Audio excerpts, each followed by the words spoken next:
Confusion about a possible shift in the Ukrainian government's stance on recovering Crimea from Russian occupation prompted a flurry of public clarifications on Thursday from officials in President Volodymyr Zelensky's administration, who reiterated their vow to liberate all of Ukraine's territory. The seemingly mixed messaging began after a top Zelensky advisor was quoted on Wednesday as saying that if Ukrainian forces successfully advanced to the Crimean border, Kyiv would be willing to have talks with Moscow about the territory, which Russia illegally annexed in 2014.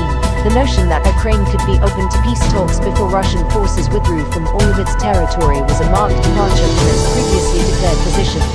The Financial Times reported that the advisor, Andriy Sybiha, said in reference to Ukraine's expected coming offensive, "If we will succeed in achieving our strategic goals on the battlefield, and when we will be on the administrative border with Crimea, we are ready to open a diplomatic page to discuss this issue." The report said that Mr. Sybiha, a deputy head of the Ukrainian presidential office, also noted, "It doesn't mean that we exclude the way of liberation of Crimea by our army." Other senior officials quickly clarified that allowing Crimea to remain in Russian hands was not on the table, including the head of the presidential office, Andriy Yermak. He stated on Twitter that Ukraine's agenda remained the return of all territories of Ukraine, as outlined in Mr. Zelensky's 10-point peace plan.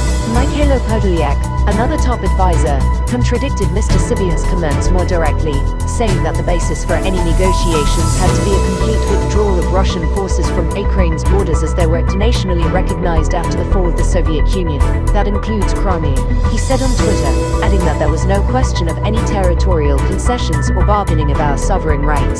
Mr. Sybiha did not return a request for comment by the New York Times, but another deputy head of Mr. Zelensky's office told Politico that the president's position on the matter had not changed. It was not apparent whether Mr. Sybiha's statement inadvertently went beyond Mr. Zelensky's publicly stated position or whether it was intended to ease some of the pressure on his administration to seek a diplomatic resolution. On Thursday, the leaders of France and China made a joint call for peace talks, even as a White House spokesman stressed that Ukraine alone could dictate the terms of any negotiations.